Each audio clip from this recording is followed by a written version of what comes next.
Na casa luxuosa onde um dia houve amor e afeto, agora reinavam a crueldade e o descontrole. Enquanto devorava porções exageradas de comida trancada no quarto, a madrasta começou a restringir cruelmente a alimentação das crianças. Os pequenos, famintos e confusos, ouviam frases frias como "Vocês estão gordos demais, precisam ficar sem comer", ecoando como punição. Mas um ato silencioso de coragem de um dos trigêmeos daria início a uma reviravolta que ninguém poderia prever. Se esta história te interessou, não se esqueça de se inscrever no nosso canal e diga-nos de que cidade você está assistindo. Continuando. A manhã chegou pesada naquela cobertura em São Paulo. O sol ainda não tinha nascido completamente quando Juliana abriu os olhos, sentindo o corpo dolorido e a mente cansada de uma noite mal dormida. Do lado direito da cama, o espaço vazio já não a surpreendia mais. Fazia tanto tempo que Roberto não dormia ali que os lençóis daquele lado pareciam eternamente lisos, intocados, como se nem fizessem mais parte da cama. Ele preferia o escritório, o sofá da sala, às vezes até o quarto de hóspedes. Qualquer lugar que o mantivesse longe de conversas, longe de olhares, longe da realidade que construíra e que agora parecia pesada demais para carregar. Juliana olhou para o teto por alguns minutos, sentindo o peso do dia que ainda nem tinha começado. Quantas manhãs já tinham sido assim? Quantas vezes ela acordou sozinha naquela cama enorme, sentindo o frio do abandono? Já não contava mais. Apenas levantava, arrumava a cama sozinha e seguia com a rotina que se repetia incansavelmente.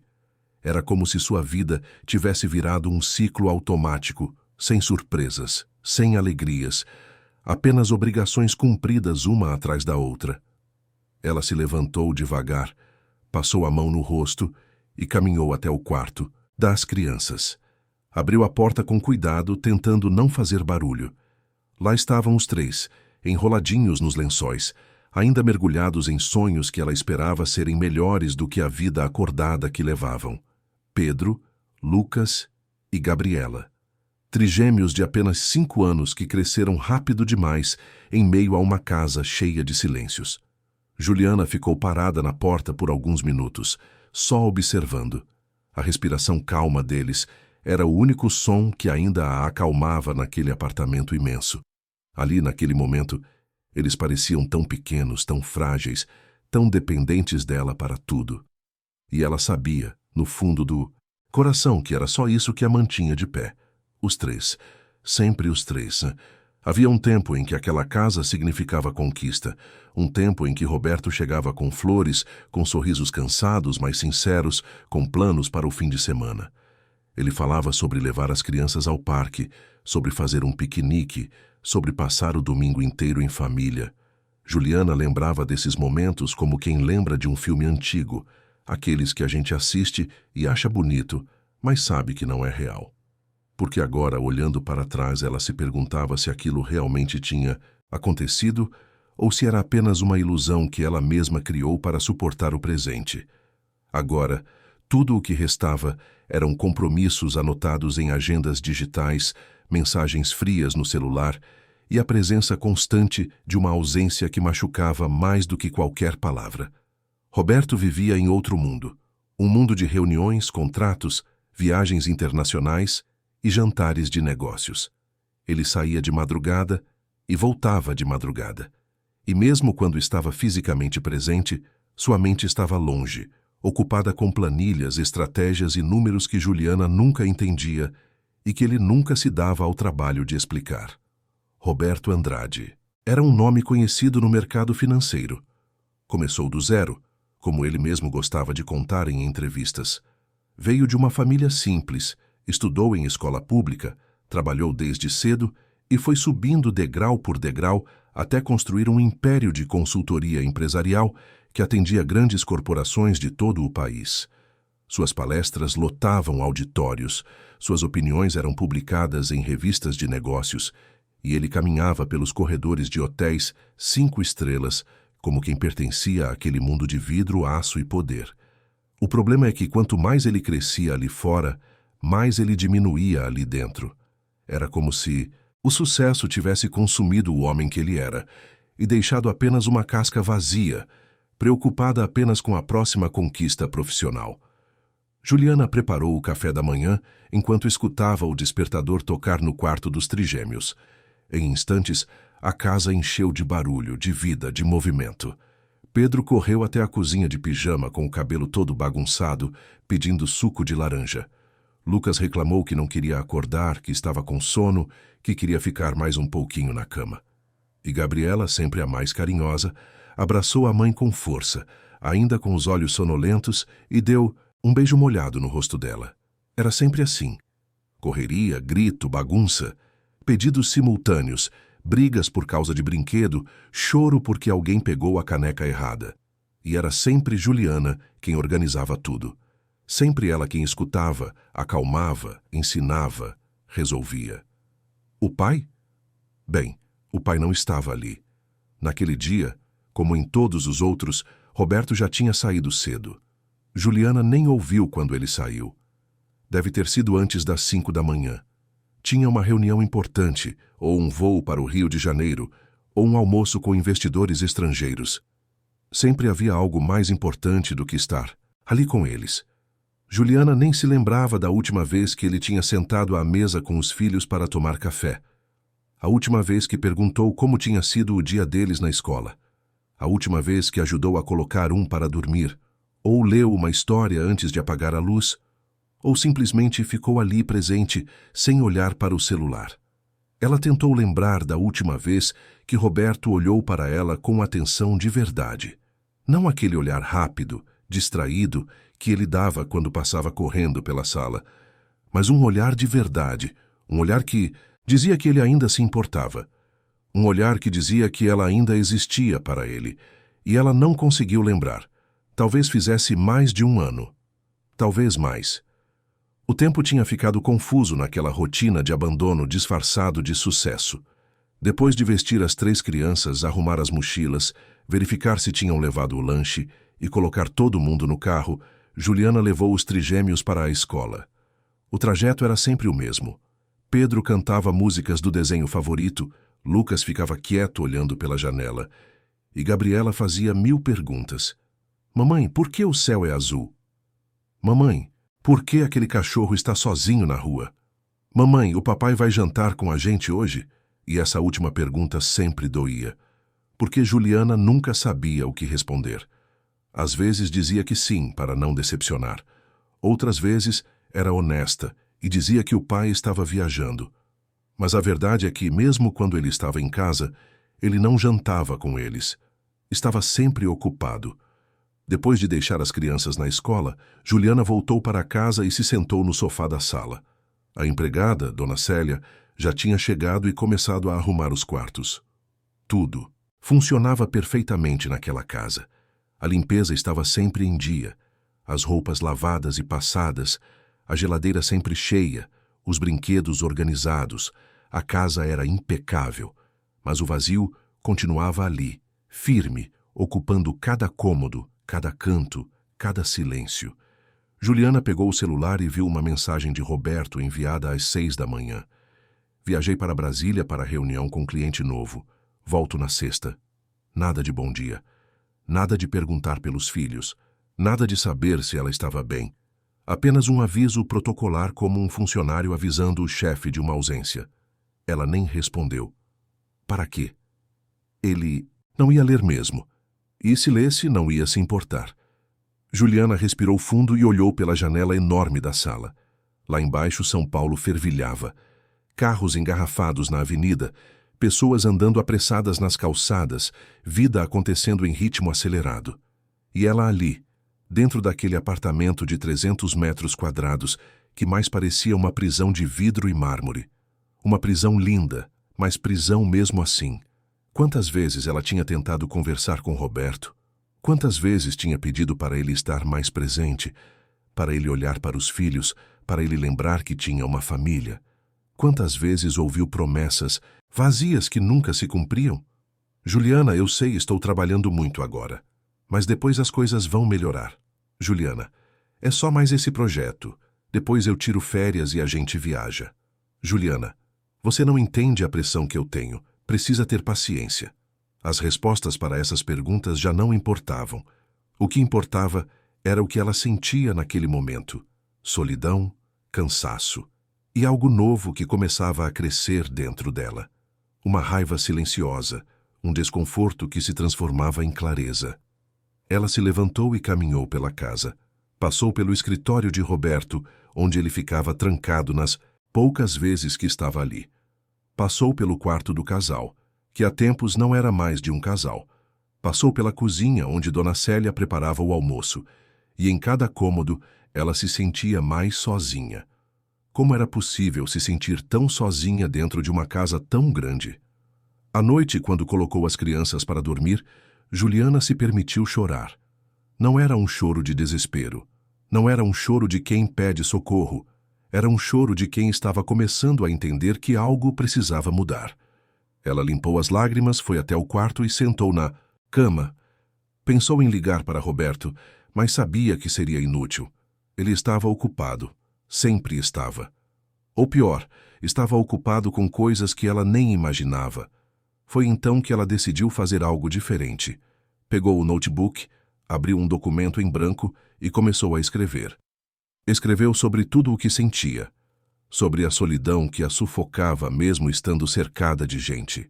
Sobre a sobrecarga de cuidar de tudo sozinha. Sobre a sensação de estar criando 3 crianças dentro de um casamento que só existia no papel. Escreveu até as mãos doerem. E quando terminou, eram quase 2 da manhã. Salvou o arquivo e fechou o computador. Não sabia ainda o que faria com aquilo, mas precisava colocar para fora. Precisava que aquela dor ganhasse palavras, mesmo que ninguém fosse ler. Os dias seguintes foram iguais. Roberto voltou de Brasília na sexta, mas era como se não tivesse voltado. Ficou em casa durante o fim de semana, mas passou a maior parte do tempo no escritório, em ligações intermináveis, em videoconferências que não acabavam nunca. Quando os filhos tentavam falar com ele, recebia respostas curtas e irritadas. Pai, vem brincar com a gente no quarto. Agora não, filho. Estou trabalhando, depois eu vou. Papai, olha o desenho que eu fiz na escola. Que bonito, deixa aí na mesa que depois eu vejo direito. Papai, você vai ver o filme com a gente? Não posso agora, preciso terminar isso aqui. E assim, a distância entre ele e a família crescia como um abismo que ninguém mais conseguia atravessar. Juliana começou a perceber outros detalhes que antes passavam despercebidos. Roberto chegava em casa com um perfume diferente, um cheiro que ela não reconhecia. O celular dele vivia com a tela para baixo em cima da mesa. Quando tocava, ele saía do cômodo para atender, fechando a porta atrás de si. Às vezes ela escutava ele rindo baixinho durante essas ligações, um tipo de riso que ele não dava mais quando estava com ela. Ela não era ingênua, sabia reconhecer os sinais, mas uma parte dela ainda resistia em acreditar. Porque aceitar a verdade significaria tomar decisões difíceis, e decisões assustavam. Mas a vida tem um jeito de forçar a gente a encarar o que não queremos ver. E foi exatamente isso que aconteceu numa terça-feira à noite, enquanto Roberto estava viajando de novo, dessa vez para Curitiba. Juliana recebeu uma mensagem de um número desconhecido. Ela abriu sem pensar muito, achando que fosse spam ou algum engano de digitação. Mas quando viu o conteúdo, sentiu o mundo parar. Era um vídeo, curto, de apenas 15 segundos, mas devastador. Ali estava Roberto, em um restaurante sofisticado, que Juliana reconheceu como sendo um dos mais caros de São Paulo. Ele estava sentado em uma mesa íntima, iluminação baixa, música ao fundo. E do outro lado da mesa estava uma mulher que Juliana nunca tinha visto. Jovem, bonita, elegante, vestindo um vestido vermelho que chamava a atenção. Eles estavam sentados bem próximos, a mão dele sobre a mão dela, um beijo no pescoço dela, um sorriso cúmplice, uma intimidade que não deixava espaço para dúvidas, tudo registrado por alguém que estava ali, que viu, que filmou e que decidiu que Juliana precisava saber. Ela assistiu o vídeo 3 vezes. Na primeira, sentiu o chão desabar embaixo dos pés. Na segunda, sentiu uma raiva queimar por dentro, subindo do peito até a garganta. Na terceira, sentiu uma clareza fria e cortante, como uma lâmina de gelo atravessando o coração. Não havia mais dúvidas, não havia mais desculpas, não havia mais espaço para ilusões. Roberto estava traindo. E pior, estava traindo com uma tranquilidade que mostrava que aquilo não era novo. Não era um deslize, não era um erro. Era uma escolha consciente, deliberada, repetida. Juliana não dormiu naquela noite. Ficou sentada na sala escura, olhando para a cidade iluminada lá embaixo, enquanto processava tudo. As viagens constantes que agora faziam sentido, a frieza que agora tinha explicação, a indiferença que agora tinha nome. Tudo se encaixava como peças de um quebra-cabeça macabro. Ela não era mais a esposa. Talvez nunca mais tivesse sido, pelo menos não nos últimos anos. Era apenas a mãe dos filhos dele, a administradora da casa, a figura que garantia que tudo funcionasse enquanto ele vivia a vida que queria, com quem queria. Quando o sol nasceu, Juliana já sabia o que precisava fazer. Não ia gritar, não ia fazer escândalo, não ia implorar. Pegou o celular e salvou o vídeo em 3 lugares diferentes. Depois ligou para Mariana, uma amiga advogada que conhecia desde a faculdade. Marcou uma consulta para o mesmo dia. Começou a organizar documentos, extratos bancários, comprovantes de tudo. Ela não faria isso de qualquer jeito. Faria do jeito certo. Quando Roberto voltou da viagem, 2 dias depois, numa quinta-feira à noite, encontrou Juliana sentada na sala esperando por ele. Ele entrou com a mala de viagem, o terno amarrotado, a cara de cansado de sempre, e mal olhou para ela. Jogou a mala no chão e foi direto para o quarto, mas dessa vez ela não deixou passar. Levantou e o seguiu. Roberto, precisamos conversar. Ele suspirou, irritado, tirando o paletó. Juliana, não agora. Estou exausto dessa viagem, foi um dia péssimo. Mas ela continuou, firme, plantada na porta do quarto. Agora, Roberto. Precisa ser agora. Ele parou percebendo algo diferente no tom dela. Virou e olhou para ela com uma mistura de irritação e curiosidade. Sentou na beirada da cama e cruzou os braços. O que foi dessa vez? Ela respirou fundo, sentindo o coração bater forte, mas mantendo a voz firme. Eu sei de tudo. Sei que você está com outra pessoa. Sei das mentiras, das viagens que não são só de trabalho. Sei da sua ausência, da sua frieza. E não vou mais aceitar isso. Roberto ficou em silêncio por alguns segundos, processando o que ela tinha dito. Depois, numa tentativa patética de negar, começou a falar com aquele tom condescendente que ela odiava. Juliana, você está louca. Eu não sei do que você está falando. Você está paranoica. Mas ela pegou o celular, abriu o vídeo e colocou na frente dele. Ele assistiu e Juliana viu a cor sumir do rosto dele. Quando o vídeo terminou, ele não tentou mais negar. Apenas desviou o olhar sem palavras, sem desculpas.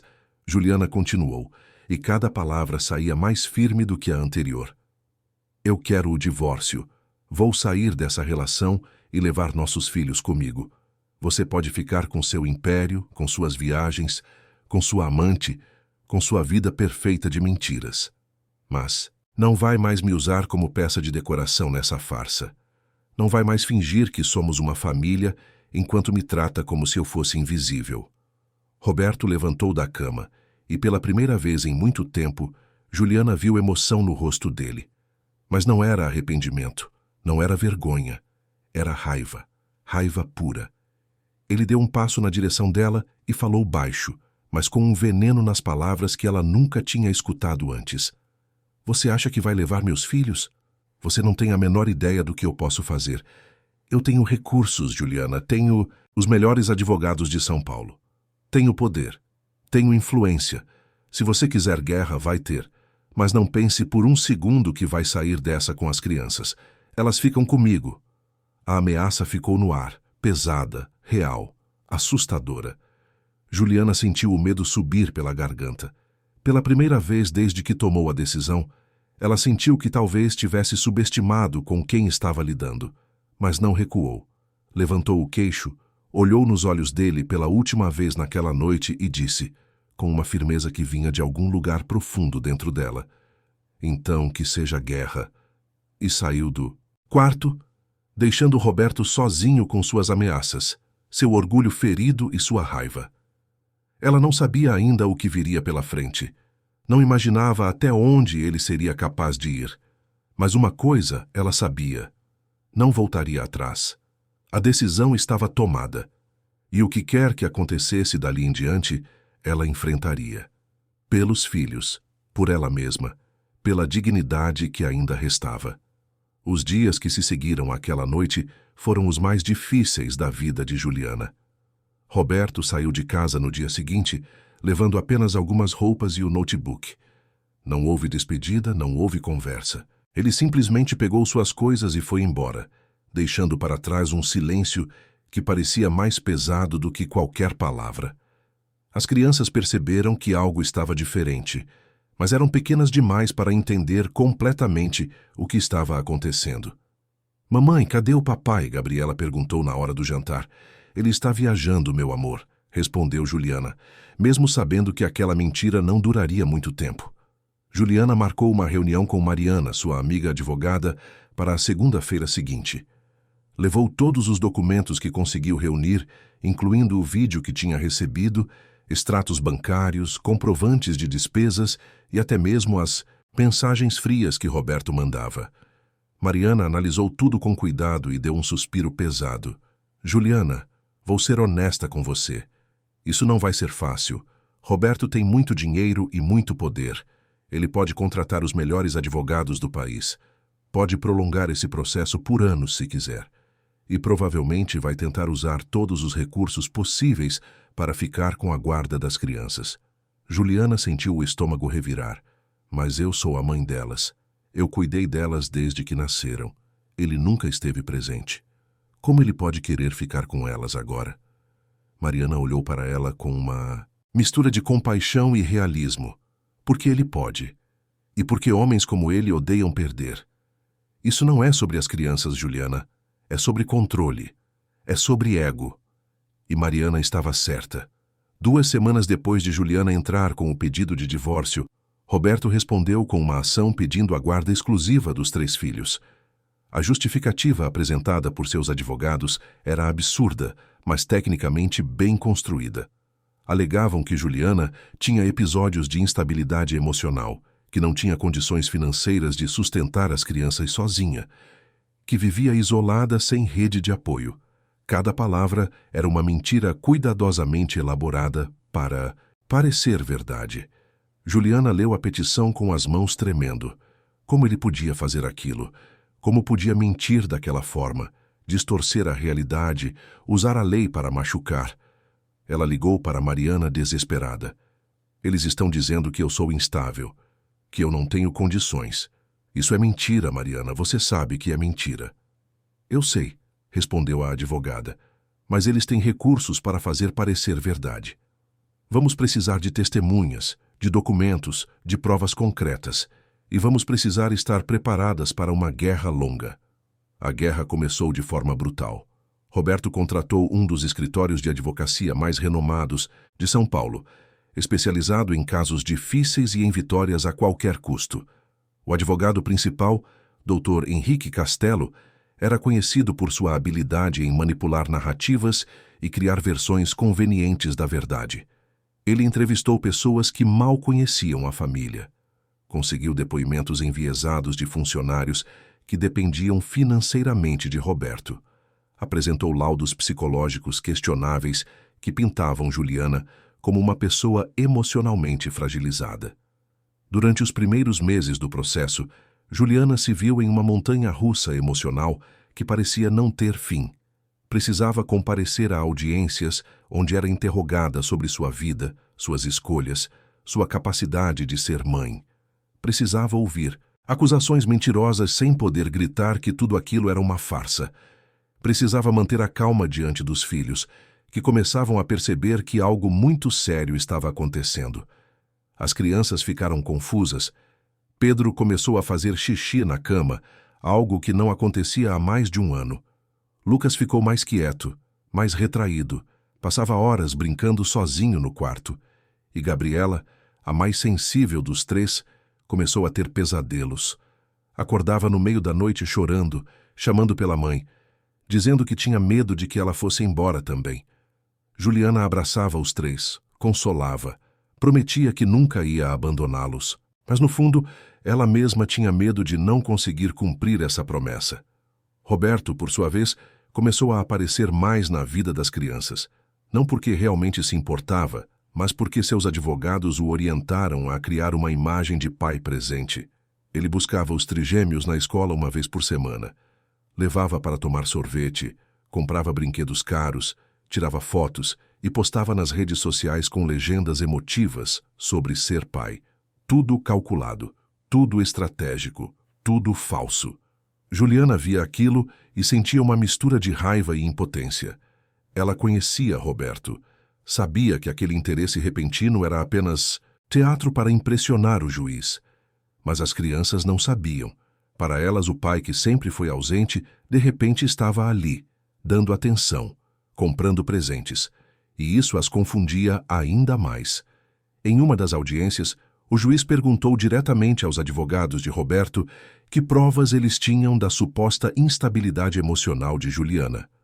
Dr. Henrique apresentou um relatório elaborado por uma psicóloga contratada por eles, que nunca tinha sequer conversado com Juliana pessoalmente, mas que concluía, baseada em suposições e relatos de terceiros, que ela apresentava sinais de fragilidade psicológica. Mariana contestou imediatamente, apontando a falta de embasamento técnico e ético daquele documento. Mas o estrago já estava feito. A semente da dúvida tinha sido plantada. Os meses foram passando e o processo se arrastava sem uma definição clara.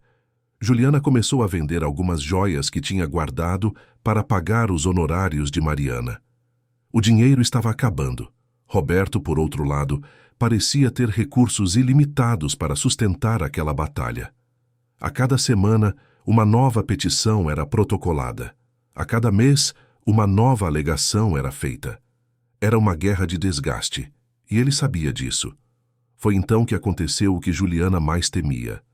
Em uma decisão liminar, o juiz determinou que, enquanto o processo corria, a guarda provisória das crianças ficaria com Roberto. A justificativa era que ele tinha melhores condições financeiras de prover o sustento dos filhos e que a casa onde ele morava, a mesma cobertura onde a família viveu junta, oferecia mais estrutura. Juliana teria direito a visitas supervisionadas 2 vezes por semana. Quando Mariana ligou para dar a notícia, Juliana sentiu o mundo desabar. Não pode ser, Mariana. Por favor, me diz que isso não está acontecendo. Eles não podem tirar meus filhos de mim. Eu sou a mãe deles. Eu cuidei deles a vida inteira. A voz de Mariana estava embargada. Eu sei, Juliana, eu sei. Mas é uma decisão liminar. Vamos recorrer, vamos lutar. Mas por enquanto você vai precisar cumprir. No dia em que as crianças foram para a casa do pai, Juliana achou que não ia conseguir suportar. Ela arrumou as malas deles com as mãos tremendo, colocou as roupinhas preferidas, os bichinhos de pelúcia, os cobertores que eles usavam para dormir. Pedro, Lucas e Gabriela não entendiam direito o que estava acontecendo. Mamãe, a gente vai morar com o papai agora? Perguntou Lucas. Por enquanto sim, meu amor. Mas a mamãe vai visitar vocês sempre. E muito em breve vocês voltam para casa. Ela tentou sorrir, mas as lágrimas caíam sem parar. Quando Roberto chegou para buscar as crianças, ele nem olhou para Juliana. Apenas pegou as malas, colocou no carro e levou os 3 embora. Juliana ficou parada na porta, vendo o carro se afastar, sentindo um vazio tão grande que parecia impossível de preencher.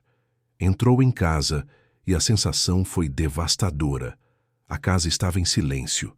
Não havia barulho de criança. Não havia brinquedos espalhados. Não havia risadas. Apenas um vazio enorme que ocupava cada cômodo. Nos dias que se seguiram, Juliana mal conseguiu comer. Mal conseguiu dormir. Passava as noites acordada, olhando para o teto, pensando nos filhos, imaginando se eles estavam bem, se estavam com saudade, se estavam chorando. As visitas supervisionadas eram dolorosas. Ela tinha direito a 2 horas, 2 vezes por semana, em um espaço determinado pela assistência social. Não podia levar os filhos para casa. Não podia dar banho neles. Não podia colocar para dormir. Apenas ficar ali, sob os olhos atentos de uma assistente social, tentando ser mãe em 2 horas cronometradas. As crianças chegavam sempre quietas para essas visitas. Pedro não sorria mais como antes. Lucas evitava olhar nos olhos da mãe. E Gabriela, que sempre foi grudada nela, agora ficava distante, como se tivesse medo de se apegar de novo e sofrer com mais uma separação. Juliana tentava conversar, brincar, fazer eles rirem, mas era difícil. Era como tentar reconstruir uma ponte que tinha sido destruída. Enquanto isso, na casa de Roberto, as coisas começaram a mudar rapidamente. Apenas 2 semanas depois de conseguir a guarda provisória, ele levou Vanessa, a mulher com quem traiu Juliana, para morar na cobertura. As crianças estranharam. "Quem é ela, papai?" perguntou. "Pedro, é uma amiga do papai que vai morar aqui com a gente", respondeu Roberto, como se fosse a coisa mais normal do mundo. Mas não era normal. Era confuso, era estranho. Era mais uma mudança em meio a tantas mudanças que eles já tinham enfrentado. Vanessa era bonita, elegante, sempre bem arrumada. No início, ela até tentou ser simpática com as crianças. Trazia doces, prometia passeios, falava com voz doce. Mas as crianças não se deixavam enganar tão facilmente. Elas sabiam, mesmo sem entender completamente, que aquela mulher tinha algo a ver com a ausência da mãe. E isso criava uma barreira invisível, mas muito real. Roberto, apaixonado e cego pela novidade, decidiu oficializar a relação rapidamente. Apenas 3 meses após tirar as crianças de Juliana, ele se casou com Vanessa em uma cerimônia pequena, mas luxuosa, realizada em um buffet caro na zona sul de São Paulo. As crianças foram obrigadas a participar, vestidas com roupas elegantes, sorrindo para fotos que seriam usadas nas redes sociais para mostrar uma família feliz e reconstruída. Mas por dentro, elas estavam confusas, tristes e com saudade da mãe verdadeira. Juliana soube do casamento através de uma foto que viu no Instagram de uma conhecida. Ali estava Roberto de terno cinza, ao lado de Vanessa de vestido branco e os 3 filhos na frente deles. A legenda dizia algo sobre recomeços e novas famílias. Juliana sentiu uma dor física no peito. Como ele podia fazer aquilo? Como podia usar os filhos dela como acessórios em uma farsa tão grotesca? Ela ligou para Mariana desesperada. Eles se casaram. Ele levou minhas crianças para o casamento dele com a amante. Isso não pode ser legal. Tem que ter alguma coisa que a gente possa fazer. Mariana suspirou do outro lado da linha. Juliana, eu entendo sua dor. Mas legalmente, enquanto ele tem a guarda provisória, ele pode tomar essas decisões. A gente está recorrendo, mas esses processos são lentos. Você precisa ter paciência. Mas paciência era exatamente o que Juliana não tinha mais. Cada dia longe dos filhos era uma tortura. Cada noite em que não podia abraçá-los era uma agonia. E agora, saber que eles estavam vivendo com aquela mulher, chamando aquele lugar de casa, era insuportável. O que Juliana não sabia ainda era que as coisas na casa de Roberto estavam prestes a mudar de uma forma que ninguém imaginava. Vanessa tinha conseguido o que queria. Tinha o sobrenome, o cartão de crédito sem limite, a cobertura de luxo, a vida confortável que sempre sonhou. E agora que tinha tudo garantido no papel, assinado e oficializado, a máscara começou a cair lentamente. A mulher elegante e cuidadosa que seduziu Roberto aos poucos começou a desaparecer, como tinta que desbota ao sol. No lugar dela, surgia alguém completamente diferente. Alguém que Roberto logo descobriria ser muito diferente da ilusão que ele tinha comprado. E as crianças, inocentes e indefesas, seriam as primeiras a sofrer com essa transformação dolorosa. As mudanças começaram de forma sutil. Vanessa, que antes acordava cedo, se arrumava impecavelmente e cuidava da aparência com dedicação quase religiosa, passou a dormir até mais tarde. As roupas elegantes deram lugar a pijamas largos, que ela usava até o meio da tarde. A maquiagem impecável foi substituída por um rosto cansado e descuidado. Os cabelos sempre presos e bem arrumados agora ficavam soltos, desgrenhados, sem tratamento. Era como se, tendo conquistado o objetivo, ela não precisasse mais fazer esforço. Roberto percebeu, mas no início não deu muita importância. Achou que fosse apenas uma fase de adaptação, de conforto em estar casada, de relaxamento, depois do estresse do casamento. Mas o que ele não percebeu é que aquilo era apenas o começo de uma mudança muito mais profunda e preocupante. A segunda mudança foi na alimentação. Vanessa sempre foi magra, controlada, cuidadosa com o que comia. Mas agora, com acesso ilimitado a tudo, ela começou a se entregar sem limites. Pedia comida delivery todos os dias, fast food, sobremesas, refrigerantes, tudo em quantidade exagerada. Comia sozinha, trancada no quarto, escondendo os restos das embalagens. E quanto mais comia, mais queria comer. Era como se uma comporta tivesse se aberto e ela não conseguisse mais parar. Em poucos meses, a transformação física foi visível. O corpo antes esbelto ganhou quilos rapidamente. As roupas apertaram, o rosto engordou, os movimentos ficaram mais lentos, mais pesados. Vanessa não era mais aquela mulher que Roberto conheceu no restaurante naquela noite. Era outra pessoa. E Roberto, que sempre valorizou a aparência e a imagem, começou a sentir repulsa. A atração que sentiu virou desprezo. O desejo virou decepção. Mas o pior não era o que estava acontecendo com Vanessa. O pior era o que estava acontecendo com as crianças. Pedro, Lucas e Gabriela, já fragilizados pela separação da mãe, pela mudança brusca de rotina, pela confusão de ter uma estranha morando com eles, começaram a desenvolver seus próprios mecanismos de defesa. E o mecanismo que encontraram foi a comida. Com Juliana, as refeições eram sempre balanceadas, saudáveis, feitas com cuidado. Ela preparava o café da manhã com frutas, o almoço com legumes, o jantar com proteínas e verduras. Tudo pensado para nutrir os filhos, para cuidar da saúde deles. Mas agora, com Roberto ausente o tempo todo e Vanessa mergulhada em sua própria indulgência, as crianças foram deixadas à própria sorte. Vanessa não cozinhava, não se importava com horários. Deixava as crianças comerem o que quisessem, quando quisessem. E elas, sentindo falta do carinho da mãe, do colo, do afeto, encontraram na comida um refúgio emocional. Começaram a comer compulsivamente. Biscoitos, salgadinhos, doces, refrigerantes. Tudo o que estava ao alcance e que preenchesse aquele vazio que sentiam por dentro. Em poucos meses, os três engordaram visivelmente. As roupinhas que Juliana tinha deixado ficaram apertadas. Os rostos ficaram inchados. Os movimentos ficaram mais lentos. E o pior, eles ficaram mais tristes, mais calados, mais fechados. A alegria que tinham quando viviam com a mãe tinha desaparecido completamente.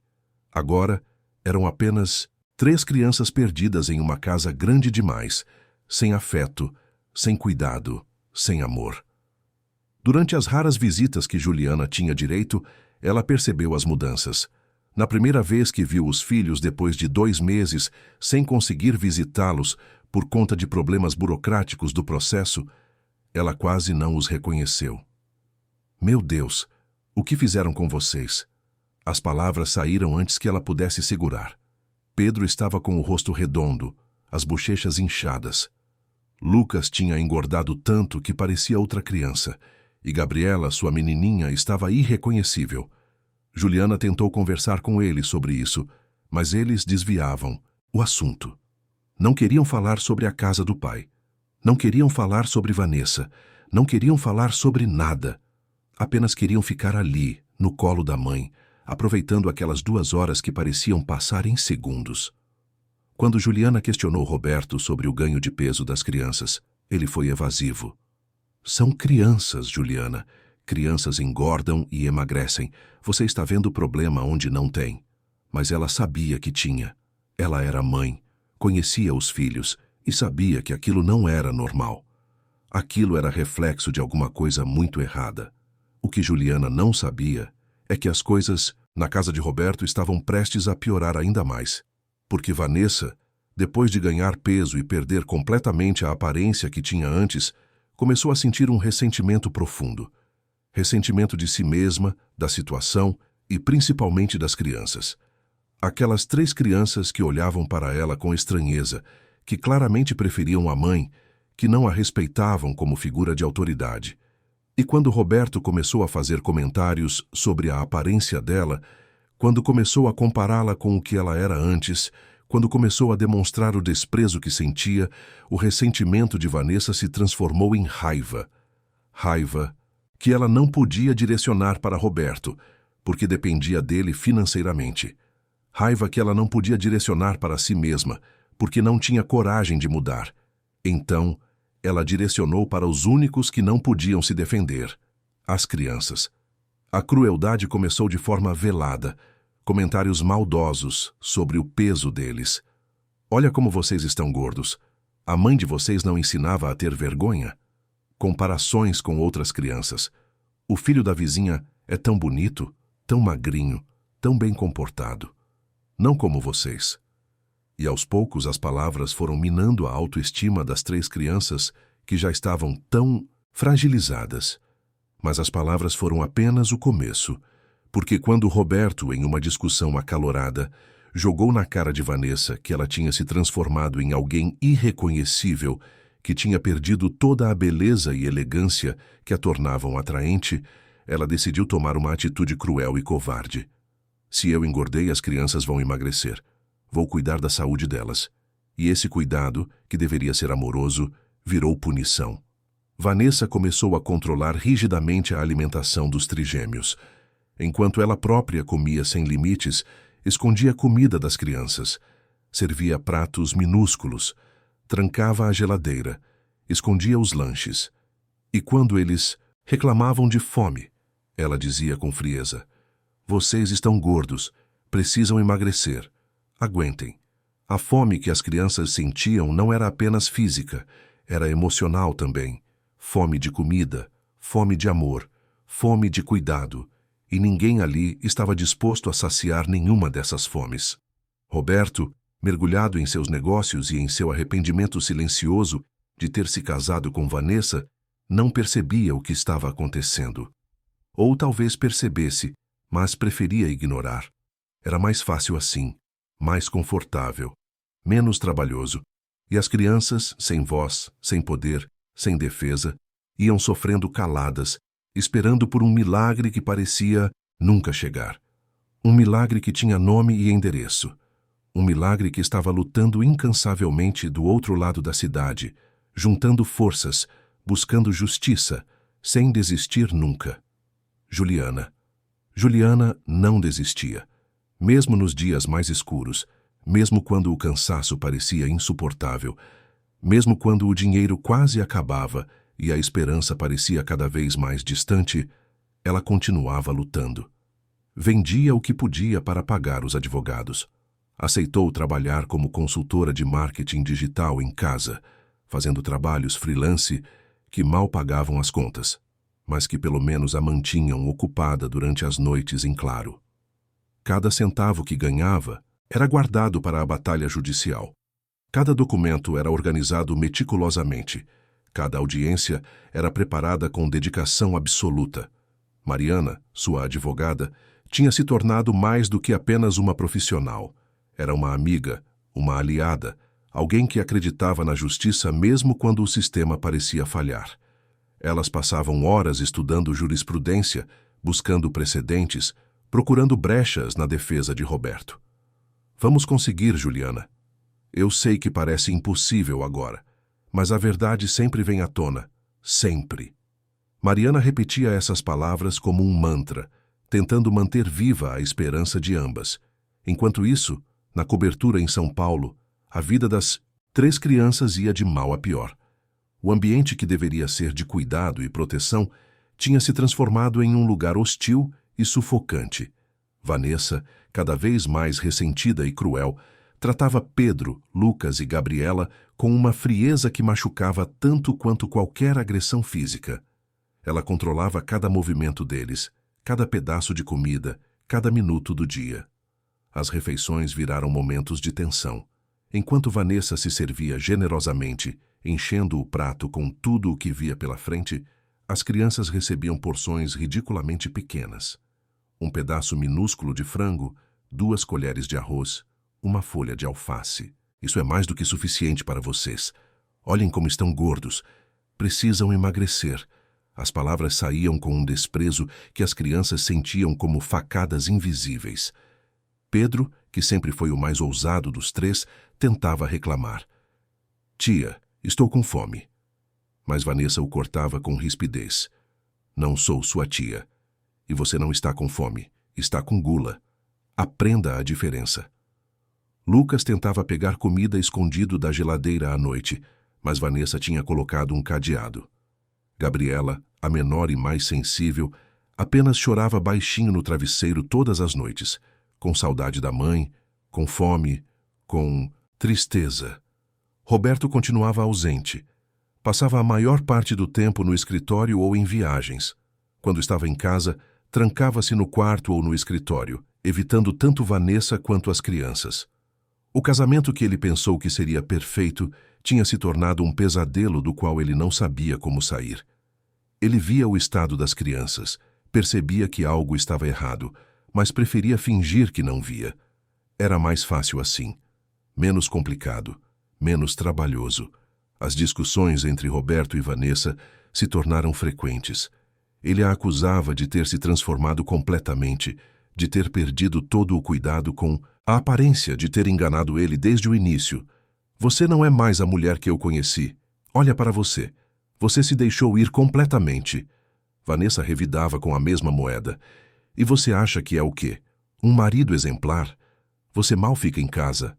Mal olha para essas crianças. Você é tão ausente agora quanto era antes.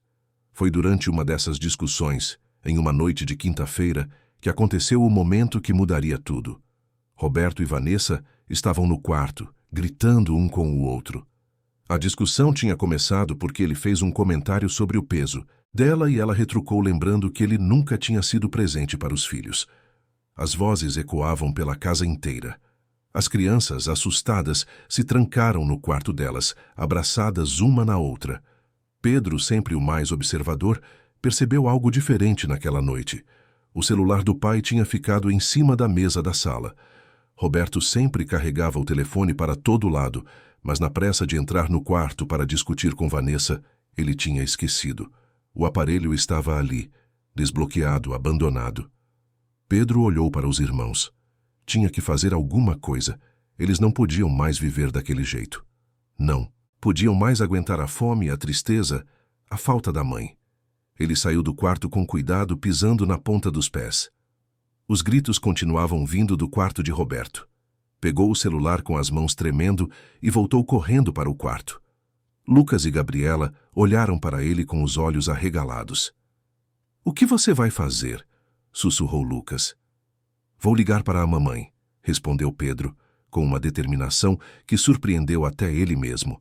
— Mas a gente não sabe o número dela — disse Gabriela, com lágrimas nos olhos. Pedro pensou por um momento. Ele era pequeno, tinha apenas 5 anos, mas era esperto. Lembrou que a mãe sempre ligava do mesmo número. E lembrou que tinha visto esse número na tela do telefone do pai algumas vezes, quando ela ligava para falar sobre as visitas. Com os dedos pequenos, ele abriu a lista de chamadas recentes. E lá estava. O nome dela. Mamãe. O coração de Pedro bateu forte. Ele olhou para os irmãos mais uma vez, respirou fundo e apertou o botão de ligar. Do outro lado da cidade, em um apartamento pequeno que ela tinha alugado com o pouco dinheiro que restava, Juliana estava sentada no sofá, tentando terminar um trabalho no computador. Eram quase 10 da noite. Ela estava exausta, mas precisava terminar aquele projeto para receber e poder pagar o aluguel do mês. Quando o telefone tocou e ela viu que era o número de Roberto, ficou confusa. Ele nunca ligava naquele horário. Aliás, ele nunca ligava. Atendeu receosa. Alô? Do outro lado, ouviu uma voz que fez o coração dela parar. Mamãe? Era Pedro. Meu Deus, Pedro! Meu filho, é você! A voz dela saiu trêmula, emocionada. Sim, mamãe, sou eu. Não conseguíamos falar com você. O papai não deixa. A gente está com muita saudade. Juliana sentiu as lágrimas brotarem instantaneamente. Meu amor, eu também estou com muita saudade de vocês. Todos os dias eu penso em vocês. Como vocês estão? E foi então que Pedro, com a coragem de uma criança desesperada, começou a contar tudo. Mamãe, aqui está muito ruim. A mulher que mora com a gente é má. Ela fala coisas ruins para a gente. E ela não deixa a gente comer. A gente tem fome, mamãe. Muita fome. Juliana sentiu o mundo girar. O quê? Como assim não deixa vocês comerem? Conta para a mamãe, filho. Conta tudo. E Pedro contou.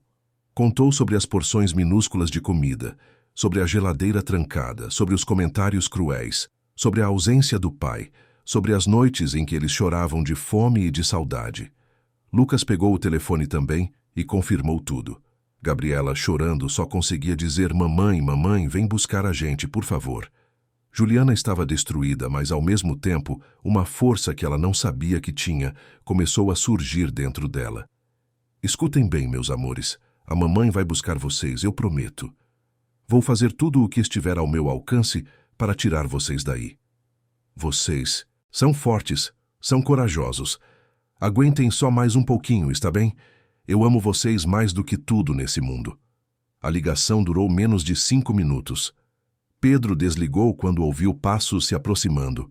Colocou o celular de volta na mesa da sala e correu para o quarto. Os três se abraçaram, ainda assustados, mas pela primeira vez em meses, com um fio de esperança. A mãe sabia. A mãe ia ajudar. Juliana, do outro lado, não perdeu tempo. Gravou um áudio contando tudo o que tinha ouvido e mandou para Mariana, mesmo sendo quase meia-noite. Mariana, preciso que você... Ouça isso, é urgente. Meus filhos me ligaram, eles estão sofrendo, eles estão passando fome. Precisamos fazer alguma coisa agora. Mariana ligou de volta em menos de 10 minutos. Juliana, isso muda tudo. Isso é a prova que a gente precisava. Vou entrar com uma ação emergencial amanhã de manhã. Vou pedir a reversão imediata da guarda. Vou anexar seu relato, vamos tentar conseguir um depoimento das crianças através da assistência social. Mas você precisa se preparar. Isso vai ser uma guerra ainda maior. Roberto não vai aceitar isso de forma pacífica. Juliana não se importava. Não importava o que Roberto fizesse. Não importava quanto dinheiro ele gastasse. Não importava quantos advogados ele contratasse.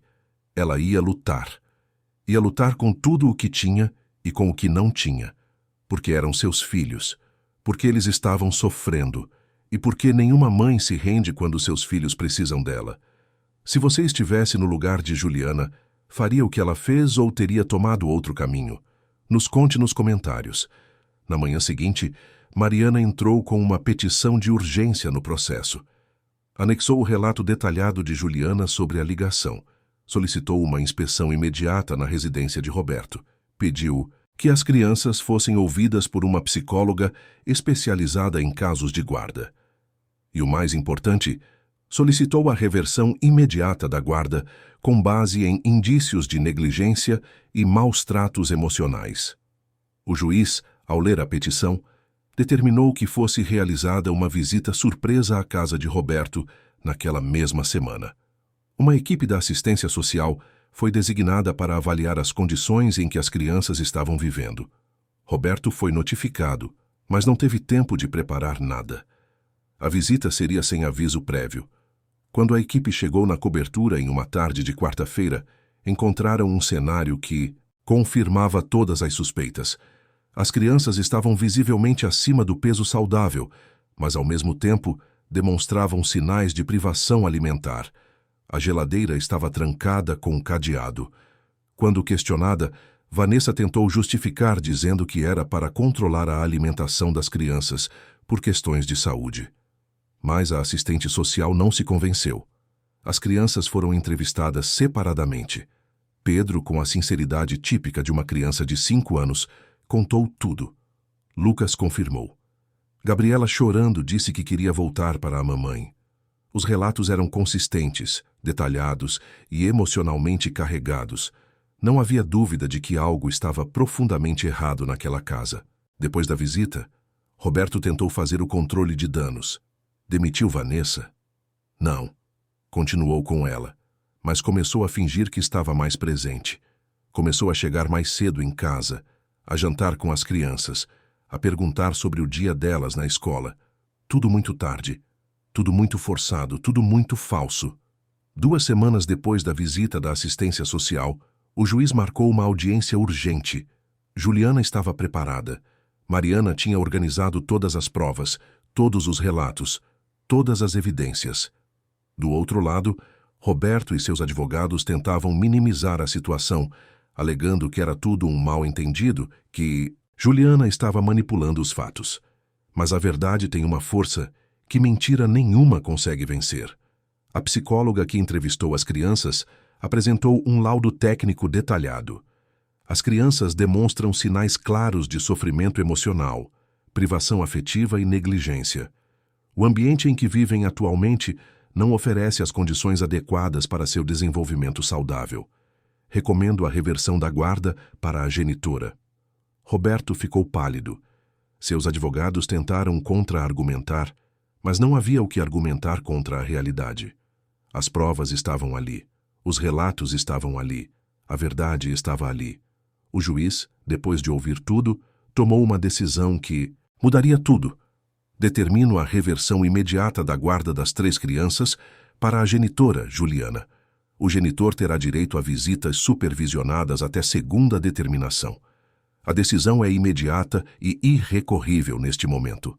As palavras ecoaram na sala como um trovão libertador. Juliana não conseguiu segurar as lágrimas. Mariana a abraçou. Do outro lado, Roberto abaixou a cabeça. Sabia que tinha perdido.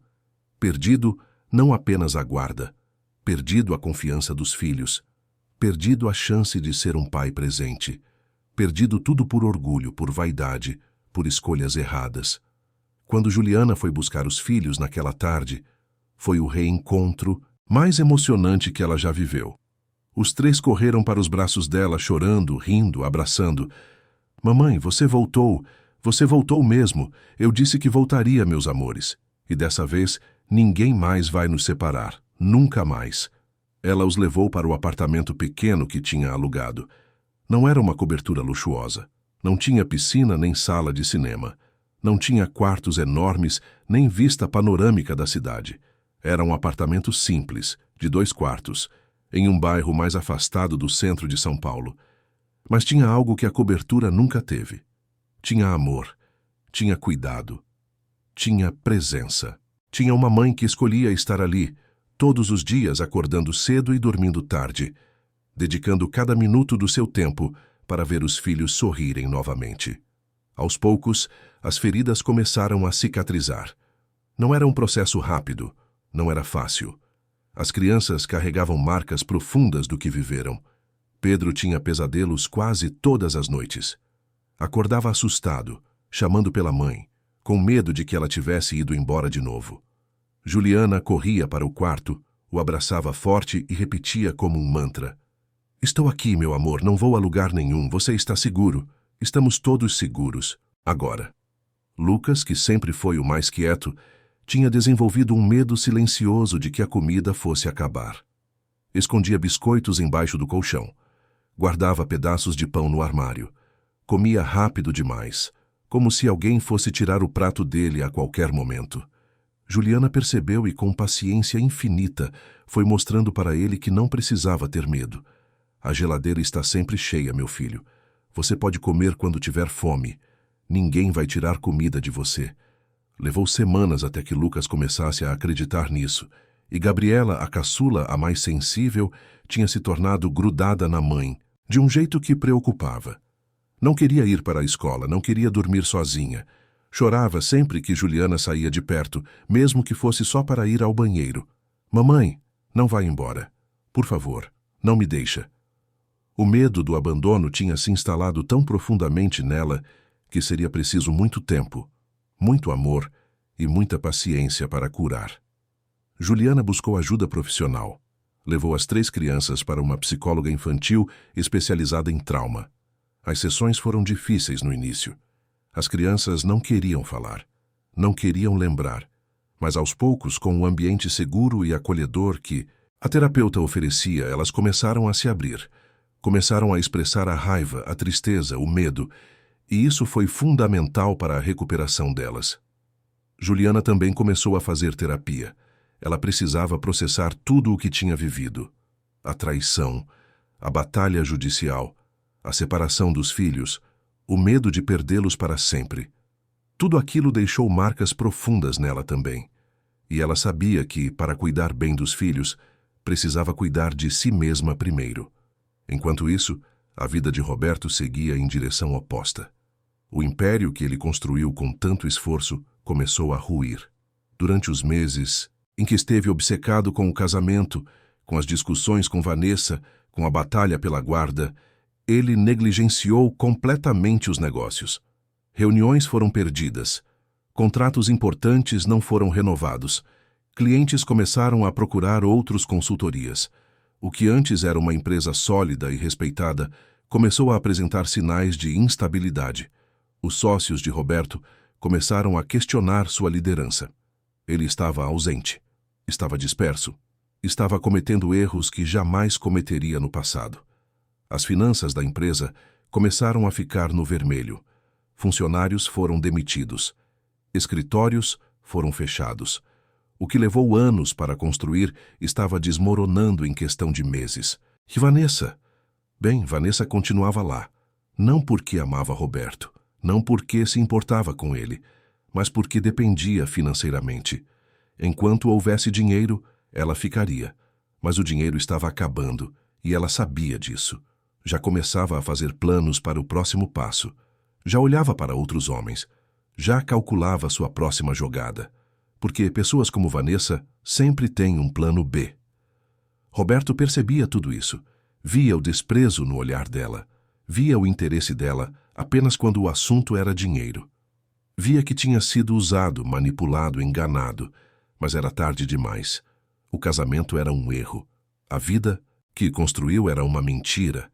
E ele estava preso em tudo isso por sua própria ganância, orgulho e vaidade.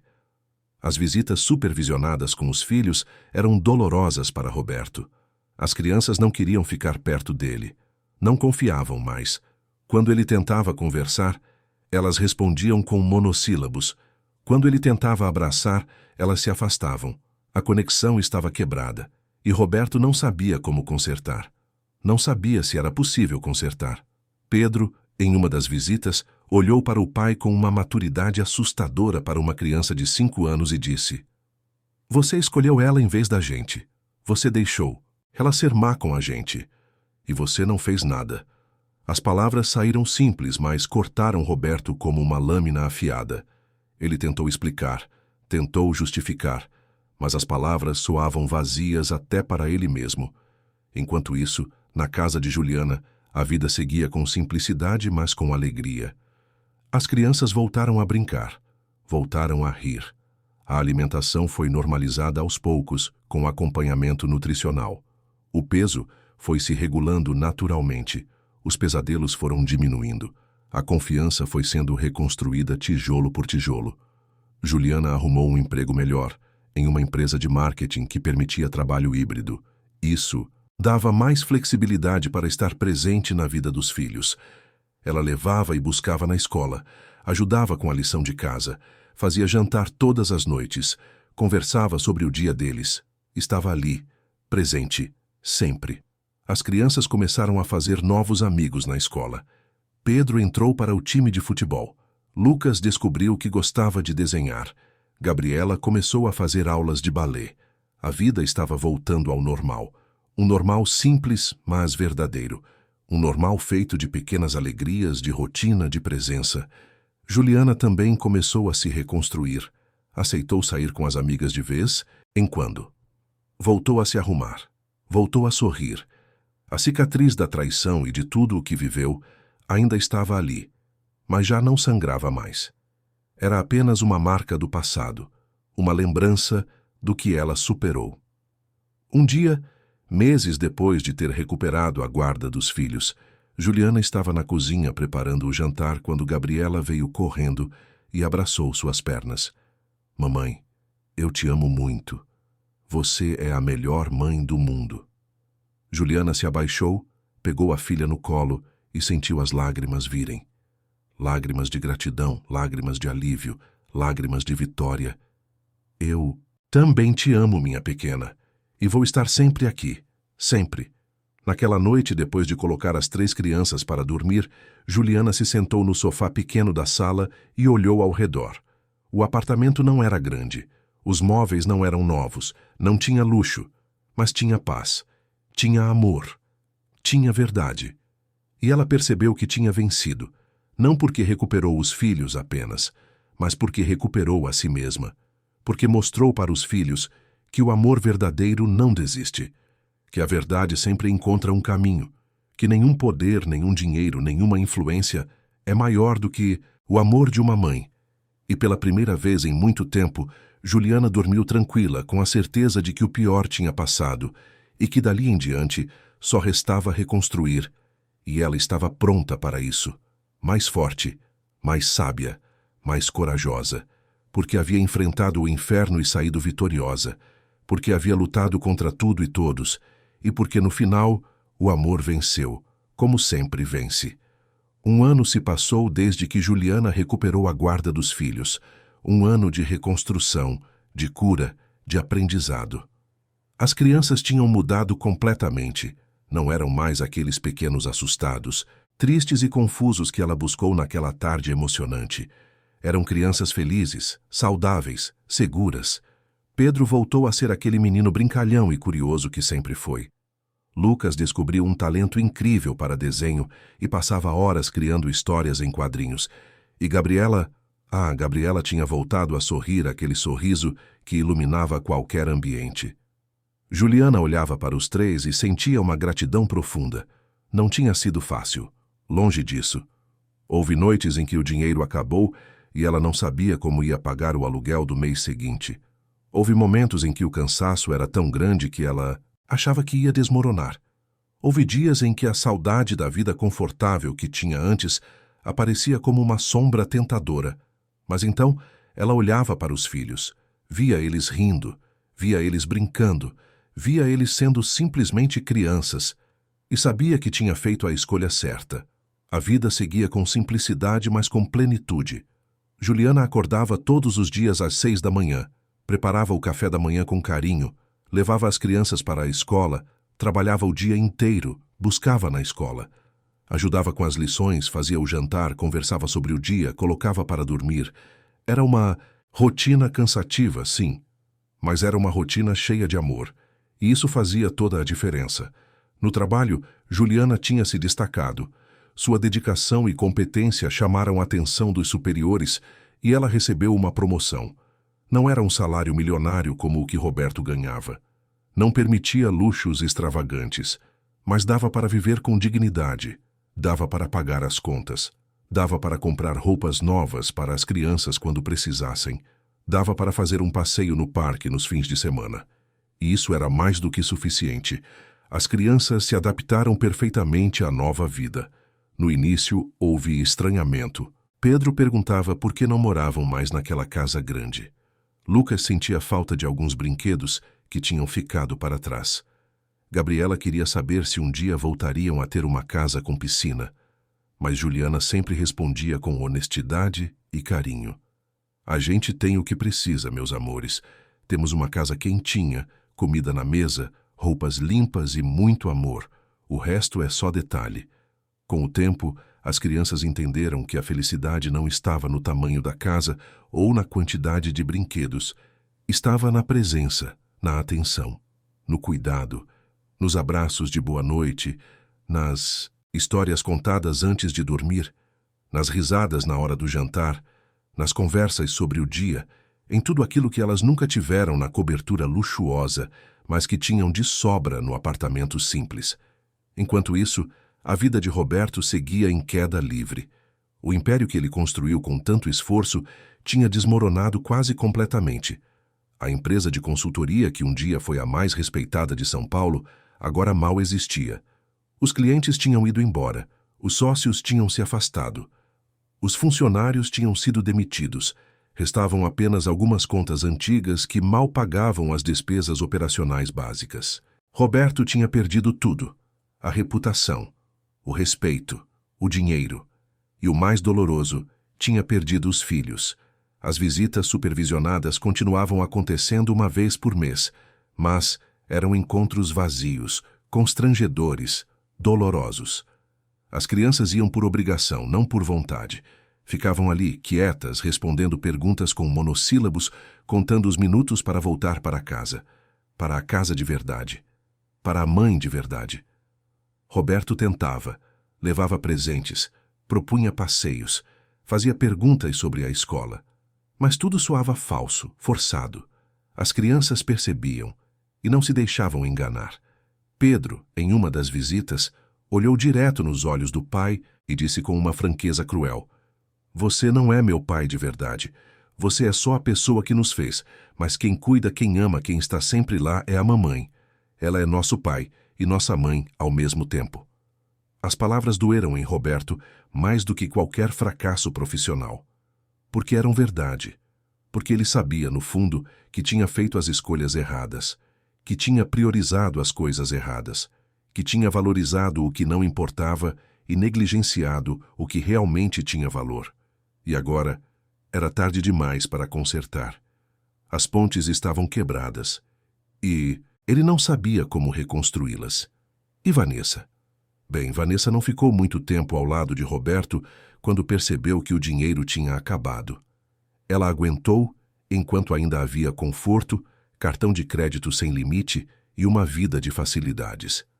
Mas quando as contas começaram a atrasar, quando o apartamento precisou ser vendido, quando os luxos precisaram ser cortados, ela mostrou sua verdadeira face. Uma manhã, Roberto acordou e encontrou um bilhete em cima da mesa da cozinha. "Não dá mais, Roberto. Eu não assinei para viver assim. Boa sorte, foi tudo." Nenhuma explicação elaborada, nenhum pedido de desculpas, apenas a constatação fria de que ela estava ali pelo dinheiro e sem dinheiro não havia razão para ficar. Roberto leu o bilhete e sentiu uma mistura estranha de alívio e humilhação. Alívio porque aquela farsa de casamento finalmente tinha acabado. Humilhação porque ele tinha sido usado, manipulado e descartado como um objeto que perdeu sua utilidade.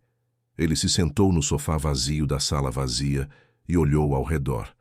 A cobertura tinha sido vendida para pagar dívidas.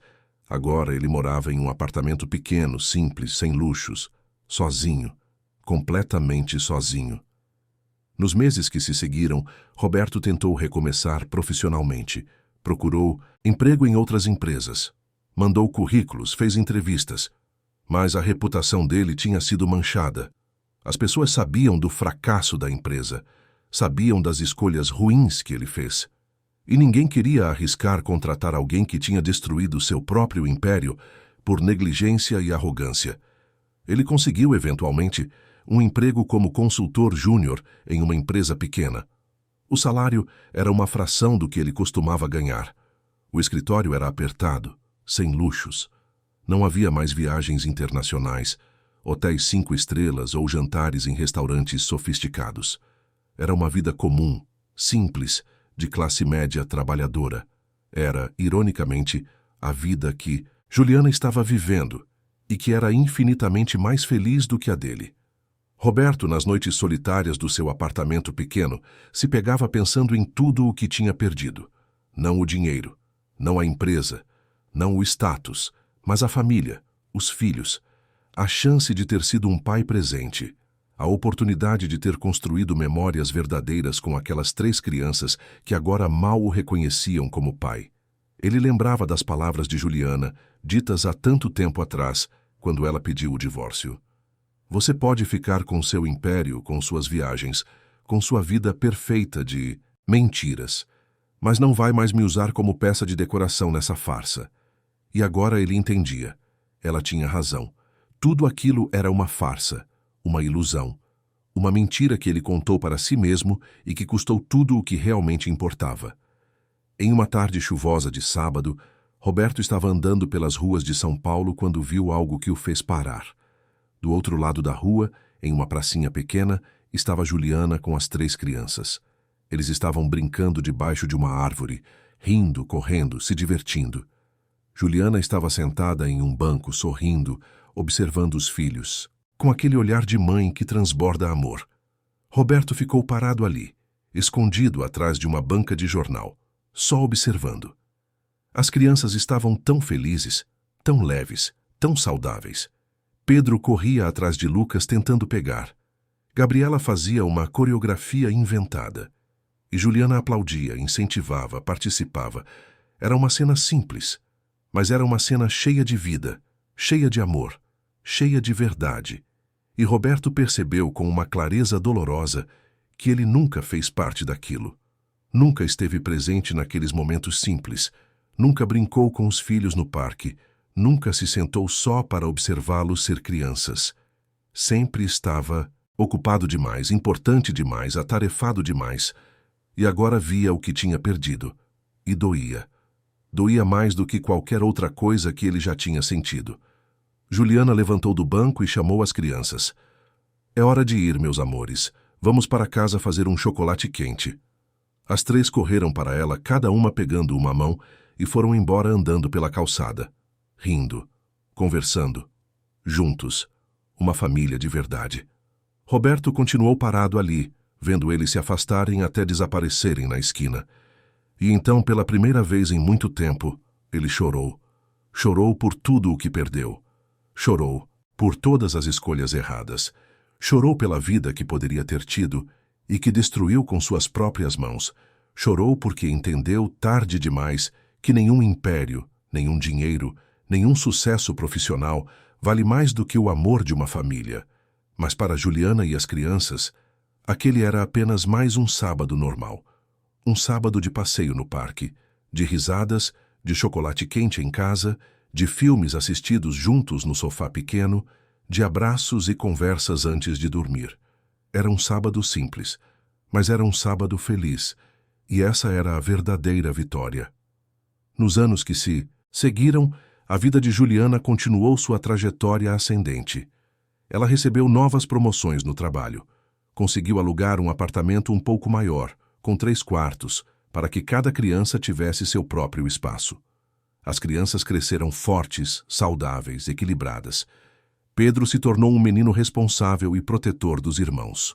Lucas desenvolveu seu talento artístico e começou a ganhar pequenos concursos de desenho. Gabriela floresceu em uma menina confiante e amorosa. E mais importante do que qualquer conquista material, eles eram felizes. Tinham uma rotina estável, tinham uma mãe presente, tinham amor abundante, tinham segurança emocional, tinham tudo o que realmente importa na vida. Roberto continuou sua vida medíocre, não reconstruiu o império, não recuperou o status, não recuperou os filhos. Vivia sozinho, trabalhando em um emprego comum, voltando para um apartamento vazio todas as noites. As visitas com os filhos foram ficando cada vez mais espaçadas, até quase não acontecerem mais. As crianças cresceram sem a presença dele, e ele virou apenas uma figura distante, um nome na certidão de nascimento, mas não um pai de verdade. E assim, a história que começou com um império admirado por todos, terminou mostrando que nenhum sucesso profissional compensa a ausência na vida de quem amamos, que nenhuma riqueza material vale mais do que o amor verdadeiro, que as escolhas que fazemos definem não apenas nosso futuro, mas o futuro de todos ao nosso redor, e que no final, o que resta quando tudo desmorona não são os números em uma conta bancária ou os prêmios em uma estante. O que resta são as pessoas que amamos e que nos amam de volta. E Roberto, infelizmente, descobriu isso tarde demais. Juliana, por outro lado, provou que a força de uma mãe é capaz de superar qualquer obstáculo. Que o amor verdadeiro não se rende diante do poder ou do dinheiro. Que a verdade sempre encontra um caminho, mesmo quando tudo parece perdido. E que recomeçar, mesmo que seja do zero, é sempre possível quando se tem amor, coragem e determinação. E as 3 crianças? Bem, elas cresceram sabendo que tiveram uma mãe que lutou por elas até o fim. Uma mãe que nunca desistiu. Uma mãe que mostrou, com ações, e não apenas com palavras, o que significa amar de verdade. E esse foi o maior presente que Juliana pôde dar aos seus filhos. Não uma casa luxuosa, não uma vida de riquezas, mas uma vida de amor, de presença, de verdade. Quando Pedro completou 8 anos, 3 anos após o reencontro definitivo com a mãe, ele escreveu uma redação na escola sobre a pessoa que mais admirava. A professora ficou emocionada ao ler. Minha mãe é a pessoa mais corajosa que eu conheço. Ela lutou muito para ficar com a gente. Ela trabalha todo dia para dar comida e casa para a gente. Ela nunca desiste. Quando eu crescer, quero ser forte como ela. A professora chamou Juliana para uma conversa e, com lágrimas nos olhos, mostrou a redação. Seus filhos sabem o quanto você os ama. Isso é lindo, isso é raro. Lucas, que tinha desenvolvido um talento excepcional para desenho, fazia quadrinhos sobre uma super-heroína que salvava crianças. A super-heroína não tinha superpoderes, não voava, não tinha superforça, mas tinha amor, e esse amor a tornava invencível. Quando Juliana perguntou quem era aquela super-heroína, Lucas respondeu com simplicidade: "É você, mãe. Você é nossa super-heroína." Juliana abraçou o filho com tanta força que ele reclamou rindo: "Mãe, você vai me amassar." E Gabriela, que tinha sido a mais traumatizada pela separação, floresceu em uma menina cheia de vida. Ela cantava o tempo todo, dançava pela casa, ria alto e sempre terminava o dia abraçando a mãe e dizendo: "Te amo até a lua e volta, mamãe." E Juliana sempre respondia: "E eu te amo até as estrelas e volta, minha pequena." A reconstrução não foi apenas das crianças, foi de Juliana também. Ela tinha entrado naquela batalha quebrada, machucada, traída, e tinha saído transformada, mais forte, mais sábia, mais consciente do seu próprio valor. Ela aprendeu que não precisava de um homem para ser completa, não precisava de luxo para ser feliz, não precisava de aprovação externa para saber que estava fazendo o certo. Ela também aprendeu a perdoar. Não perdoar Roberto pelas escolhas que ele fez, mas perdoar a si mesma por ter acreditado na ilusão por tanto tempo, por ter se calado quando deveria ter falado, por ter aceitado migalhas quando merecia o banquete inteiro. O perdão não foi rápido, não foi fácil, mas foi necessário, porque carregar raiva e ressentimento seria como beber veneno e esperar que o outro morra. E Juliana escolheu viver, viver plenamente. Alguns anos depois, quando as crianças já estavam maiores, Juliana conheceu alguém. Não estava procurando, não estava esperando. Mas a vida tem dessas surpresas. Era um homem simples, professor de história na escola onde as crianças estudavam. Ele era gentil, atencioso, presente. Não tinha dinheiro, não tinha carro importado, não prometia viagens internacionais, mas oferecia algo muito mais valioso: presença, respeito, parceria. Eles começaram a se encontrar para café, depois para jantar. As crianças o conheceram e gostaram dele. Não porque ele tentava comprar o afeto delas com presentes caros, mas porque ele se interessava genuinamente por elas. Perguntava sobre a escola, assistia aos jogos de futebol do Pedro, elogiava os desenhos do Lucas, assistia às apresentações de balé da Gabriela. E isso, para crianças que cresceram com um pai ausente, era tudo. Juliana não teve pressa, não pulou de cabeça, não se iludiu. Foi devagar, conhecendo, construindo. E percebeu que o amor verdadeiro não é aquele dos filmes românticos, não é aquele de grandes gestos e declarações apaixonadas. É aquele que se constrói no dia a dia, na escolha de estar presente, na vontade de dividir não apenas as alegrias, mas também os desafios, na parceria verdadeira. E pela primeira vez em muitos anos, Juliana se permitiu ser feliz de verdade. Não uma felicidade baseada em coisas materiais ou em status social, mas uma felicidade baseada em conexão verdadeira, em amor recíproco, em respeito mútuo. Era uma felicidade simples, mas era uma felicidade real. Enquanto isso, Roberto continuava sua jornada solitária. Os anos não foram gentis com ele. O cabelo começou a ficar grisalho. As rugas se aprofundaram. O corpo, antes atlético por conta das academias caras, agora mostrava sinais de descuido. Ele ainda trabalhava no emprego medíocre, voltava para o apartamento vazio, assistia televisão sozinho e ia dormir sozinho. Às vezes ele abria o armário e encontrava fotos antigas, fotos da época em que a família estava junta, fotos dos trigêmeos bebês, fotos de Juliana sorrindo. E ele se perguntava onde tudo tinha dado errado. Mas no fundo, ele sabia. Sabia exatamente onde, sabia exatamente quando. Sabia que tinha feito escolhas egoístas, movidas por vaidade e orgulho. E agora vivia com as consequências dessas escolhas. Ele tentou algumas vezes se reconectar com os filhos. Mandava mensagens para Juliana pedindo para aumentar as visitas. Mas ela sempre respondia que dependia das crianças. E as crianças, quando perguntadas, sempre diziam que não queriam. Não com raiva, não com mágoa, mas com indiferença. E a indiferença doía mais do que o ódio. Porque significava que eles simplesmente não se importavam mais. Em uma dessas poucas visitas que ainda aconteciam, Gabriela, já com 10 anos, olhou para o pai e fez uma pergunta que o destruiu por dentro. Pai, por que você nunca foi como o professor André? O professor André sempre está lá, sempre pergunta como a gente está, sempre se importa. Por que você nunca foi assim? Roberto não soube o que responder. Tentou balbuciar algo sobre trabalho, sobre responsabilidades, sobre ter que sustentar a família, mas as palavras soaram vazias até para ele mesmo.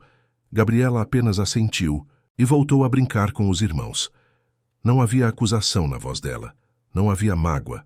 Era apenas uma pergunta sincera de uma criança que não entendia por que o pai biológico nunca foi capaz de oferecer o que um estranho oferecia tão naturalmente.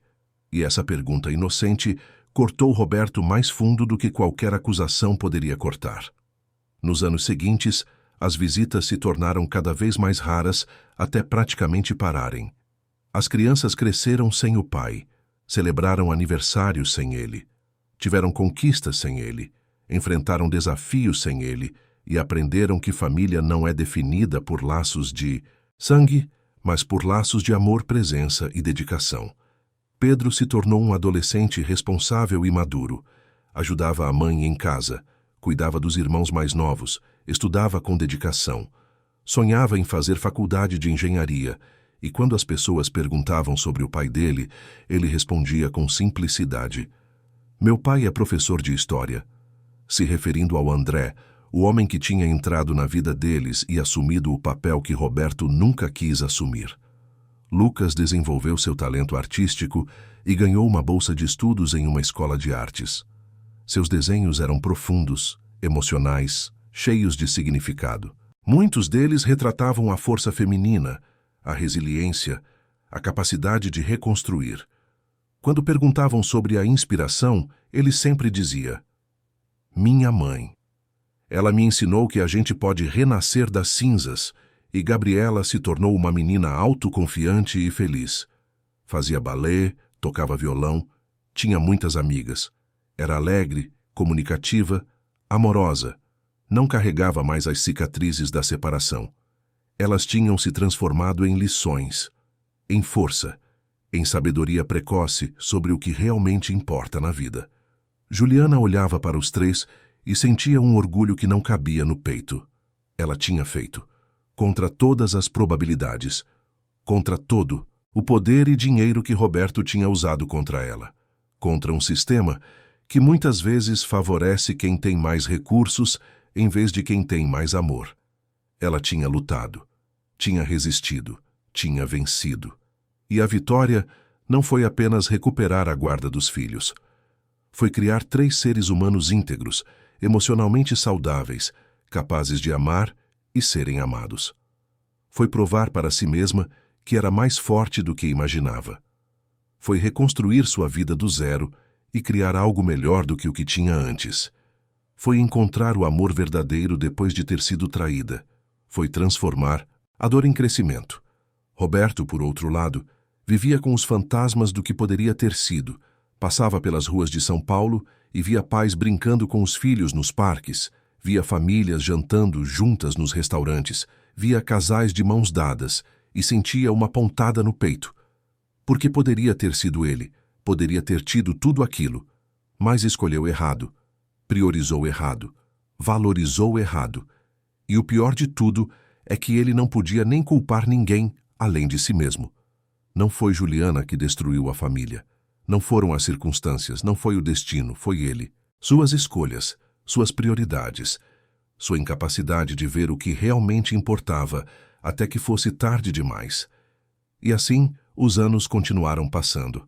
As crianças cresceram. Juliana envelheceu com dignidade e felicidade. Roberto envelheceu com arrependimento e solidão. E a história que começou com um império e uma família destruída terminou mostrando que o verdadeiro império não se constrói com dinheiro, poder ou status. O verdadeiro império se constrói com amor, presença e dedicação. E esse império Juliana construiu, tijolo por tijolo, dia por dia, com muito sacrifício, mas também com muito amor. E isso, no final, é tudo o que realmente importa. Queridos ouvintes, esperamos que a história de Juliana e sua luta incansável pelos filhos tenha tocado o seu coração. Se você se emocionou com a força dessa mãe que nunca desistiu, clique no botão de gostei, inscreva-se no canal e conte nos comentários o que mais te marcou nessa história. Foi a coragem de Juliana, a virada de Roberto, o momento em que Pedro ligou para a mãe. Todos os dias trazemos histórias intensas como essa, que revelam o lado mais profundo da alma humana, que mostram que o amor verdadeiro é capaz de superar qualquer adversidade e que as escolhas que fazemos hoje definem quem seremos amanhã. Te esperamos no próximo episódio com mais uma história que vai mexer com suas emoções.